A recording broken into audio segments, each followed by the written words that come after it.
আর বিদাতের ভিতরে লিপ্ত, শিরক আর বিদাতের ভিতরে লিপ্ত। সেই সময় মুজাদ্দিদে জামান দাদা হুজুর পীর কেবলা রহমাতুল্লাহ আলাইহিকে আল্লাহ দুনিয়ার জমিনে পাঠিয়ে দিল। দাদা হুজুর বাচ্চা বেলায় খুব বেরিনিয়ান, এত বেরিনিয়ান, বাচ্চাটা বেরিনিয়ান হয় তাকে আমরা কোন জায়গায় দেই? মাদ্রাসায় দেই না? তাড়াতাড়ি বলবে কোন জায়গায় দেয়? তাকে স্কুলে দেয়। কেন?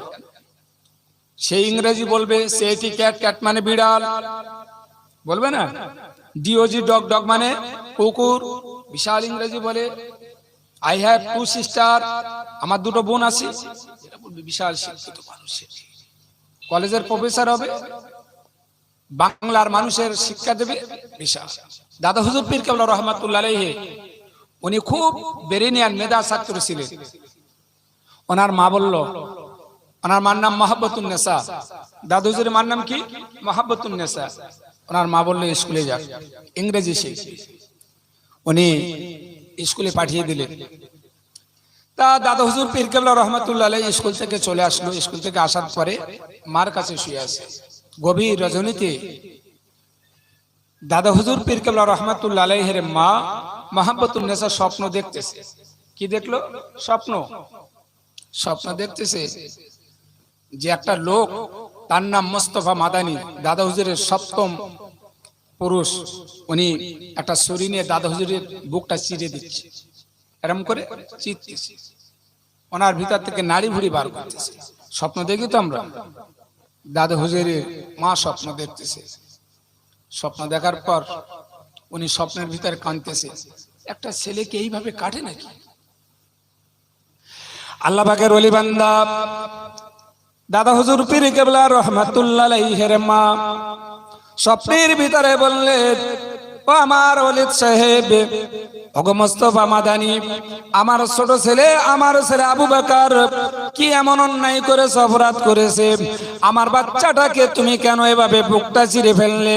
ওই সময় বলেছিলেন, হে আল্লাহর ওলি বান্দার মা মোস্তফা মাদানী, বলছি শোনো, তোমার ছেলে আবু বকরকে আল্লাহ পাক, আল্লাহ তাআলা দুনিয়ার জমিনে ইংরেজি শেখার জন্য পাঠাই দেয়নি। খুব আল্লাহ পাক তোমার ছেলেকে দুনিয়ার জমিনেতে ইংরেজি মাধ্যমে পড়িয়ে বড় একজন প্রফেসর হবে, ডাক্তার হবে। না না না, আল্লাহ পাক তোমার ছেলে আবু বকরকে পাঠিয়েছে বাংলার অলিতে গলিতে বাংলার মুসলমানেরা, বাংলার মানুষেরা শিরক আর বেদাতের ভিতরে লিপ্ত রয়েছে।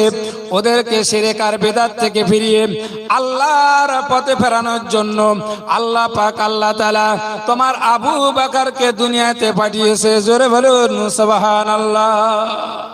তোমার আবু বকরকে ওই ডাক্তার করে পাঠিয়েছে। কোন ডাক্তার? শিরক আর বেদাত থেকে মানুষকে ইসলামের পথে আনবে বলে। তাই বুখারী শরীফের নাম শুনেছি তো আমরা, বুখারী শরীফের নাম শুনেছি। বুখারী শরীফের লেখকের নাম মোহাম্মদ, ওনার নাম কি বলি? মোহাম্মদ। বুখারী শরীফ যিনি লিখেছেন ওনার নাম কি? মোহাম্মদ। বাপের নাম ইসমাইল। 7 বছরের বয়সে ওনার চোখ অন্ধ। শুনেছি তো? শুনেছি 7 বছরে চোখ অন্ধ। তা চোখ অন্ধ হয়ে গেছে, দুটো চোখ অন্ধ। মা খুব কাঁদতেছে, আল্লাহ আমার ছেলে দেখতে পায় না, আল্লাহ আমি মা হিসাবে সহ্য করতে পারিনি, আল্লাহ তুমি আমার ছেলের দুটো চোখকে ভালো করে দাও। মা কাঁদতেছে। ও বাবাজি ভাইরা আমার শুনে রাখুন, মোহাম্মদ ইবনে ইসমাইল বুখারীর মা গভীর রজনীতে নামাজের পাড়িতে বসে বসে কাঁদতে লাগলো।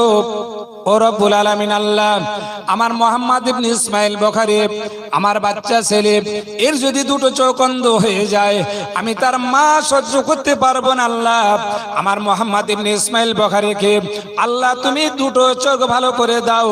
আল্লাহ যদি আমার মোহাম্মদ ইবনে ইসমাইলের দুটো চোখ যদি তুমি না ভালো করে দাও, ও রব্বুল আলামিন, আল্লাহ আমি তার মা জনম দুঃখিনী মা, আল্লাহ তোমার শাহিদার বারে দোয়া করি আল্লাহ আমার দুটো চোখ অন্ধ করে দাও, অন্তত পক্ষে আমার মোহাম্মদের কষ্টটা আমি তার মা দেখতে পাবো না। আল্লাহ তুমি আমার দুটো চোখ অন্ধ করে দাও। পরিশেষে মোহাম্মদ ইবনে ইসমাইলের বুখারীর মা দোয়া করেছিলেন, ও রব্বুল আলামিন আল্লাহ আমার মোহাম্মদ ইবনে ইসমাইলের চোখ দুটো যদি তুমি ভালো করে দাও, আমার মোহাম্মদকে আল্লাহ আমি মানত করে বসলাম আমার মোহাম্মদ পৃথিবীর মানুষেরা যারা হাদিস কোরআন বুঝবে না কো, নবীর হাদিস যারা বুঝতে পারবে না, আমার মোহাম্মদকে তাদের হাদিস কোরআনের চোখ খোলার জন্য আমি মোহাম্মদের মা আল্লাহ তাদের কাছে আমার মোহাম্মদ হাদিস কোরআনটা পৌঁছে দেবে, এই মানতটা তোমার কাছে করে বসলাম। একটু জোরে বলুন সুবহানাল্লাহ। চোখ ভালো করে দাও, আমার মোহাম্মদ অন্ধ চোখগুলো ভালো করে দেবে। যারা কোরআন আর হাদিস বুঝবে না ওদেরকে এই যে অন্ধ তাকে ভালো করে দেবে। মোহাম্মদ ইবনে ইসমাইল বুখারী হাদিস লিখলো, যে হাদিসটার নাম হলো বুখারী শরীফ হাদিস। দাদা হুজুর পীর কেবলা রহমাতুল্লাহ আলাইহির মা বলল, আমার ছেলে মোহাম্মদ, আমার ছেলে আবু বকর তার পরের দিন থেকে আর স্কুলে পাঠিয়ে দিলাম না। দাদা হুজুর পীর কেবলা রহমাতুল্লাহ আলাইহিকে মাদ্রাসায় পাঠানো হলো। ওখান থেকে চলে আসলো কলকাতায় হুজুর আবার সেখানে ফিকহ তত্ত্বের উসুলের কিতাব একজনের কাছে পড়ল। আল্লাহ পাকের ওলি বান্দা দাদা হুজুর পীর কেবলা রহমাতুল্লাহ আলাইহি ওখান থেকে চলে গেল আরব দেশে, আরবে চলে গেল, মক্কায় চলে গেল। মক্কা শরীফে আল্লাহর ওলি বান্দা দাদা হুজুর পীর কেবলা রহমাতুল্লাহ আলাইহি 40টা হাদিসের সনদ নিল, 40টা হাদিসে পড়লো। একটু জোরে বলুন সুবহানাল্লাহ। কটা হাদিস? 40টা হাদিস। আমাদের 40টা জায়গায় 10টা বলতে পারবো না। দাদা হুজুর পীর কেবলা রহমাতুল্লাহ 40টা হাদিস সনদ নিল, 40টা হাদিস পড়লো। এখন হাফেজ সাহেব যদি হাফেজ সাহেব হয় আর ছাত্র যদি পরিপূর্ণ মোকাম্মেল হতে চায়, মনে হয় পারবে? হ্যাঁ না, তাড়াতাড়ি বলুন। হাফেজ সাহেবের ভিতরে তো ইনি তো 12 পারা হাফেজ, বাদ বাকি 18 পারা নেই। তা 18 পারা এই যে ছেলেগুলো পড়বে, গাইডলাইন যদি না থাকে তারা ভুলভাল পড়বে। অতএব আমার একটা ছাত্রকে, আমার একটা ছেলেকে যখন দেব, আমাকে একটা দেখতে হবে, মোকাম্মেল একটা হাফেজ সাহেবের কাছে দিতে হবে, যেন ওই হাফেজ সাহেব আমার ছেলেটাকে মোকাম্মেল ভাবে করে দিতে পারে, আমার ছেলেটাকে যেন ভালো হাফেজ হতে পারে, আমার ছেলে যেন মসজিদের ইমাম হতে পারে, আমার ছেলে যেন দেশ এবং দশের সেবা করার জন্য কোরআনের ব্যাখ্যা করতে পারে, কোরআনটাকে শোনাতে পারে। ভাই আমার একটু ভালো করে বুঝবেন, যদি হাফেজ সাহেব, যদি শিক্ষক যদি নড়বড়ে হয়, ছাত্র কিন্তু ভালো হওয়া সম্ভবপর মোটেই না। আমি যেটা বোঝাতে চাচ্ছি, তাহলে একটা ছাত্রকে যদি আমি দেই, আমার ছেলেটাকে যদি দেই, একটা স্কুলে যখন দেব, আমার মনে মনে থাকবে আমার ছেলে স্কুলে পড়বে, পড়ার পর আমার ছেলে মাস্টার হবে, ডাক্তার হবে, ইঞ্জিনিয়ার হবে, এটা আমার মনের ভিতরে একটা আশা। এবং ছাত্র তার ভিতরে থাকা উচিত যে আমি সমাজে কিছু করব। ও বাবাজি ভাইরা আমার শুনে রাখুন, পৃথিবীর ভিতরে হাফেজ যেমন একটা ছাত্রকে পড়াবে, ঠিক আল্লাহর ওলি বান্দাগুলো যারা এমনি করে পীর মাশায়েখ হবে, ওদের কাছে আমরা কিন্তু সবাই ছাত্র বেনে যাই, তাই তো নাকি? আমরা সবাই ছাত্র বেনে যাই। বায়াত মানে আমি বিক্রি হয়ে গেলাম, আমার ওস্তাদ যা বলবে তাই করে নেব। বোঝাতে পারছি মনে হয়? ওস্তাদ যা বলবে তাই মেনে নেব। এখন আমি যে পীরের কাছে বায়াত হব, ও পীর যদি নড়বড়ে হয়, বলো তাহলে মুরিদগুলো নড়বড়ে জীবনে চাকরি পাবে মনে হয়? হাফেজ সাহেব যদি 12 পারা হাফেজ হয়, ভালো করে যদি কোরআন পড়তে না পারে, ওর ছেলেরা কখনো মক্কা মদিনায় ইমামতি করার যোগ্যতা অর্জন করতে পারে না। দাদা হুজুর পীর কেবলা রহমাতুল্লাহ আলাইহির জীবনে আমি আপনাদের কাছে তুলে ধরতে চাই। ও বাবাজি ভাইরা আমার শুনে রাখুন, মুজাদ্দিদে জামান দাদা হুজুর পীর কেবলা রহমাতুল্লাহ আলাইহি ঠিক যখন 40টা হাদিসের সনদ নিল, বাংলার মানুষদেরকে বলল, বাংলার মানুষেরা শুনে রাখো, তোমরা খবরদার পীরের কাছে মাথাটা নত করে দিও না, ঠাকুরের কাছে মাথা নত করে দিও না। না না না, আল্লাহর কাছে আল্লাহর সমকক্ষ কাউকে করা যাবে না। দাদা হুজুর পীর কেবলা রহমাতুল্লাহ আলাইহির ইলমের জ্ঞান ছিল, কোরআন হাদিসের জ্ঞান ছিল বলে দাদা হুজুর পীর কেবলার দরবারে যত ছাত্র ছিল, এক একটা ছাত্র তো সে সময় এক একজন আল্লাহর ওলি বান্দা বেনে গিয়েছিল। একটু জোরে বলুন সুবহানাল্লাহ। ওলি বান্দা বেনে গিয়েছে। দাদা হুজুরের ছাত্রের একটা নাম বলি, নাম বলবো? নাম বসিরহাট আল্লামা রুহুল আমিন। বসিরহাট আল্লামা রুহুল আমিন দাদা হুজুরের ছাত্র, আল্লাহর ওলি বান্দা মুজাদ্দিদ জামান দাদা হুজুর পীর কেবলা রাহমাতুল্লাহ আলাইহির দরবারে বসিরহাট হুজুর আল্লামা রুহুল আমিন হুজুর ছাত্র হয়ে গেল। দাদা হুজুর পীর কেবলা রাহমাতুল্লাহ আলাইহি বসিরহাট আল্লামা রুহুল আমিনকে সবক দিতে লাগলো। এক একটা সবকে যখন পারদর্শী হয়ে গেল, দাদা হুজুর পীর কেবলা রাহমাতুল্লাহ আলাইহি ঠিক সেই সময় যখন বেদাতীরা মাথা চাড়া দিয়ে উঠলো, তখন দাদা হুজুর পীর কেবলা রাহমাতুল্লাহ আলাইহি বলেছিলেন, ওগো আমার ছাত্র, উপযুক্ত ছাত্র, তুমি আমার পক্ষে হতে ওই বেদাতীদের তুমি প্রশ্নের উত্তর গুলে দাও। দাদা হুজুর পীর কেবলা রাহমাতুল্লাহ আলাইহির মতাদর্শের উপরে দাদা হুজুর পীর কেবলা রাহমাতুল্লাহ আলাইহি দোয়া নিয়ে বসিরহাট হুজুর তবলিগের সঙ্গে বাহাস করলো, আজান গাছির সঙ্গে বাহাস করলো। দাদা হুজুর পীর কেবলা রাহমাতুল্লাহ আলাইহি লা মাযহাবিদের সঙ্গে বাহাস করলো, বসিরহাট হুজুর বাহাস করলো। ও বাবাজি ভাইরা আমার, বসিরহাট হুজুর বড় বড় কিতাব লিখলো, বেদাতীদের মত খণ্ডন করে দিল। দাদা হুজুরের একজন বিখ্যাত ছাত্র হয়ে দাদা হুজুরের গরিমাটাকে, দাদা হুজুরের ইলমিয়াতটাকে জাহির করে দিল। জোরে বলুন সুবহানাল্লাহ। হুজুরের একটা ছাত্র যদি মক্কার ইমাম হয়, ওকে বলবে আমি সেই ওই হুজুরের ছাত্র, হুজুরের মান সম্মান বাড়বে না কমবে? তাড়াতাড়ি বলি, বাড়বে না? বিশাল বাড়বে। ও বাবাজি ভাইরা আমার, শুনে রাখুন, দাদা হুজুর পীর কেবলা রাহমাতুল্লাহ আলাইহির দরবারে একজন উপযুক্ত একজন শিক্ষক, দাদা হুজুর শিক্ষক ছিল বসিরহাট আল্লামা রুহুল আমিন। তিনি একজন বড় বড় একজন পণ্ডিত মানুষ ছিল, ইলমের জ্ঞান ছিল। দাদা হুজুরের কাছে তিনি যখন ছাত্র হয়ে গেল, দাদা হুজুর পীর কেবলা রাহমাতুল্লাহ আলাইহির ইন্তেকালের বাদে বসিরহাট আল্লামা রুহুল আমিন বাংলার মানুষদেরকে মুরিদ করেছিল, বাংলার মানুষদেরকে ফেকা কোরআন উসুল তত্ত্বের কথা এমনি করে ইলমে জাহিরি ইলমে বাতিনির শিক্ষা তো তিনি দিয়েছিলেন। একটু জোরে বলুন সুবহানাল্লাহ। বিশ্বাস হয় তো? ইলমে বাতিনির শিক্ষা বসিরহাট হুজুর দিয়েছে। তাহলে দাদা হুজুর পীর কেবলা রাহমাতুল্লাহ আলাইহির দরবারে একটা ছাত্র ভর্তি হলো, যিনি একেবারে পণ্ডিত মানুষ বসিরহাট আল্লামা রুহুল আমিন। তিনি দেখলো যে ইনি আমার শিক্ষার যোগ্য, শিক্ষকের যোগ্য, বিশাল পণ্ডিত মানুষ। দাদা হুজুরের কাছে তিনি ওস্তাদ নয়, মানে শিক্ষক ছাত্র বেনে গেল। ভাই আমার, দাদা হুজুর ইন্তেকাল করলো, দাদা হুজুর পীর কেবলা রাহমাতুল্লাহ আলাইহির ছাত্র বাংলার মানুষদেরকে মুরিদ করলো। বসিরহাট হুজুরকে আমরা পীর বলি না? বলি না? বলি। বসিরহাট হুজুর পেশাক আল্লাহর ওলি বান্দা পীর।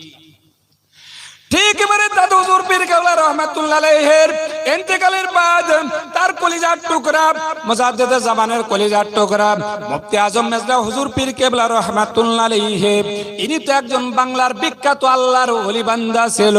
এতে গুণ আমাদের, এতে কোনো সন্দেহ নাই।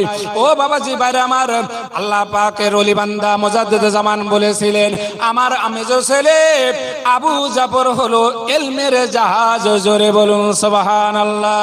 বসিরহাট হুজুর মানে দাদা হুজুরের একজন খলিফা ছিল। ঠিক এবারে ভেবে চিনতে বলবে, মেজ হুজুর পীর কেবলা রাহমাতুল্লাহ আলাইহির ইলমিয়াতের জাহাজ ওনার দরবারে আমাদের দক্ষিণ 24 পরগনার একজন মুরিদ ছিল, একজন ছাত্র ছিল, তার নাম ছিল সুফি সাহেব আক্কাজ আলী। সুফি আক্কাজ আলী নাম শুনেছেন? খেড়িয়া সুফি সাহেব নাম শুনেছেন তো? সুফি আক্কাজ আলী, খেড়িয়া সুফি সাহেব মেজ হুজুরের একজন ওস্তাদ বলে মেনে নিল। মেজ হুজুরের দরবারে খেড়িয়া সুফি সাহেব হুজুর নিজেকে ছাত্র বলে নিজেকে গর্বিত মনে করত।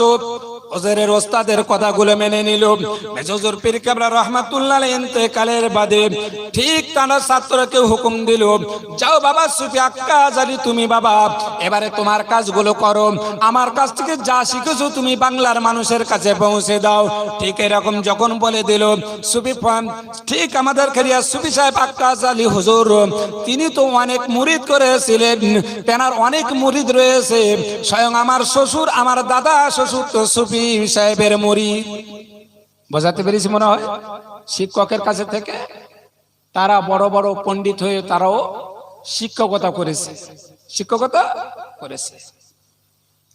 ছোট হুজুরের দরবারে ছিল, ছোট হুজুরের মুরিদগুলো, ছোট হুজুরের মুরিদেরা তারাও তো মুরিদ করলো।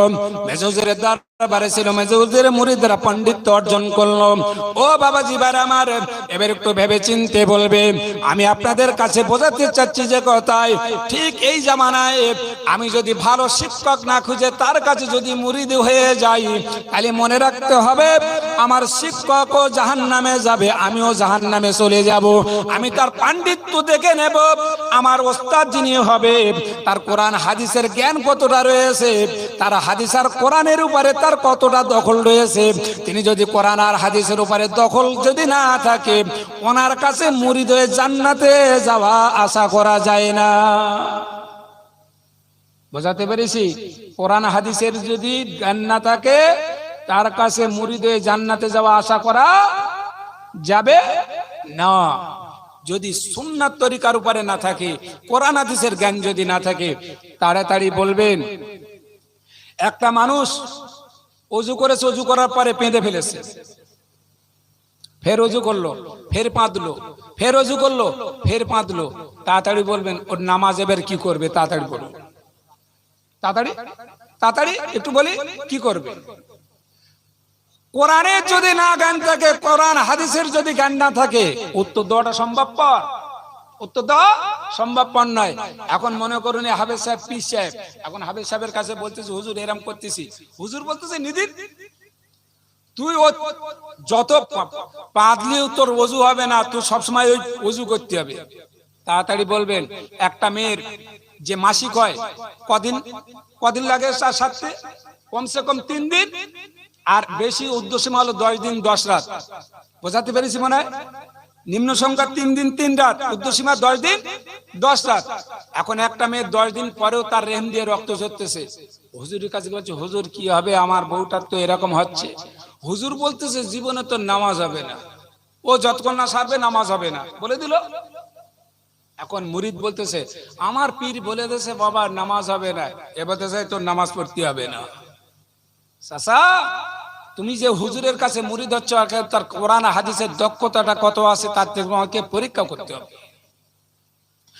ও বাবাজি ভাইরা আমার শুনে রাখুন, বুখারী শরীফের একটা হাদিস রয়েছে, আল্লাহ পাকের নবীর সাহাবী, আল্লাহ পাকের নবীর একজন সাহাবী নেমে এসে মদিনার মসজিদে নববীতে নামাজ পড়তে গেল।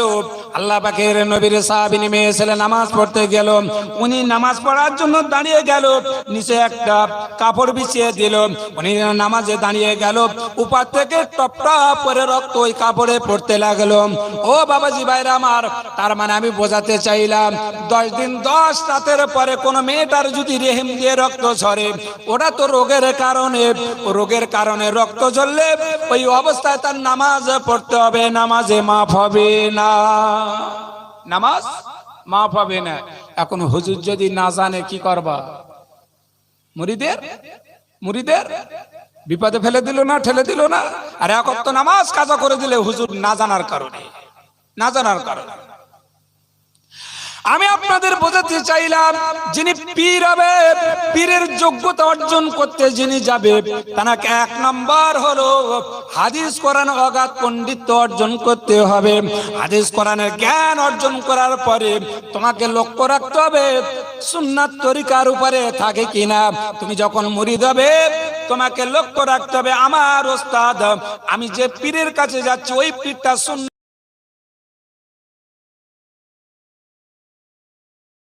আরে না ও বাবাজি বাইরে আমারে বাইরে শুনে রাখুন, আমি আপনাদের কাছে অনুনয় করে বলবো, বিনয় করে বলবো, আমি আপনাদের একটা হাদিস শুনিয়ে দেব। রাসূলুল্লাহ সাল্লাল্লাহু আলাইহি সাল্লামের সাহাবীরা এক সময় ক্ষুধা পেয়েছে, ক্ষুধার জ্বালায় তারা ঘুরে ঘুরে বেড়ায়। নবীর ঠিক সেই সময় নবীর সঙ্গে দেখা হলো। আল্লাহ পাকের নবী বলল, ও সাহাবীরা তোমরা কেন এই অসময়ে ঘুরে বেড়াও? নবীর সাহাবীরা বলল, ইয়া রাসূলুল্লাহ ইয়া হাবিবাল্লাহ, হুজুর আমাদের খুব খিদা পেয়েছে হুজুর, ক্ষুধার জ্বালায় আমরা ঘুরে বেড়াই। আল্লাহ পাকের নবী জনাবে মুহাম্মদ রাসূলুল্লাহ বললেন, ও সাহাবী আমি নবী আমারও তো ক্ষুধার জ্বালায় ঘুরে বেড়াই। নবী আমার ঘুরতে ঘুরতে একজনের কাছে হুজুর এসে একটু তাকবীর দিতে, নারায়ে তাকবীর, নারায়ে তাকবীর। জনাব আলহাজ মাওলানা মুফতি আল্লামা আব্দুল কাইম সাহেব হুজুর, নারায়ে তাকবীর। আর একটা নাই বললো, আর একটা নাই বললো, বুঝতে পারেননি? আল্লামা পরে আর একটা নাই বললো। তবে আমার দৃঢ় বিশ্বাস, আমি যেটা বলিনি খোদার কসম খেয়ে বলছি সেটাও হুজুর, সেটাও। তাহলে নবী, আমি একটা তো হুজুর আসছে তাড়াতাড়ি বলি, নবী একটা সুন্নাত হলো সাহাবীদেরকে নিয়ে এক পেয়ালা দুধ নিল, নবী বলল তোমরা খাও। প্রথম সাহাবীদেরকে আরম্ভ করলো, সাহাবীরা খেতে খেতে শেষে বেলা নবী খেলো, নবীর সুন্নাত সাহাবীদেরকে খাওয়ালো। এখন আমি যদি বলি যে না আমি কারণ এটা খাবো না, আমি জুটা খাবো না, আমার জুটা সবাই খাবে, এটা কি নবীর সুন্নাত মানা হলো? আমি আপনাদের কাছে অনুনয় করে বলবো, বিনয় করে বলবো, সুন্নাত তরিকার উপরে যদি না থাকে পীর মানা যায় না, যায় না, যাবেও না। আল্লাহ যেন আমাদের বোঝার তৌফিক দেন। আমি আমার ভাষাগত ত্রুটির জন্য আপনাদের কাছে ক্ষমা প্রার্থী। আল্লাহ যেন আমাদেরকে সঠিক বুঝদান করেন। আর আমি বারবার বলি যে বাংলার এত বড় একটা বিখ্যাত আলেম, বিখ্যাত আলেম, বাংলার সিলসিলার এত বড় বিখ্যাত আলেম, যদি তার কাছে যদি আমরা আমাদের জীবনটাকে পরিচালনা করার জন্য, আমাদের জীবনটাকে অতিবাহিত করার জন্য তার কাছে যদি সাজেশন না নেই, আমার মনে হয় আমরা কিন্তু একটু ভুল পথে রয়ে গেছি। আল্লাহ যেন আমাদের বোঝার তৌফিক দান করুন। সবাই বলুন আমিন। আমার জন্য দোয়া করুন। আল্লাহ যেন আমাকে হক কথা হালাল রুজি খাইয়ে বাংলার মানুষের সেবা যত্ন করার, সেবা করার তৌফিক দান করুন।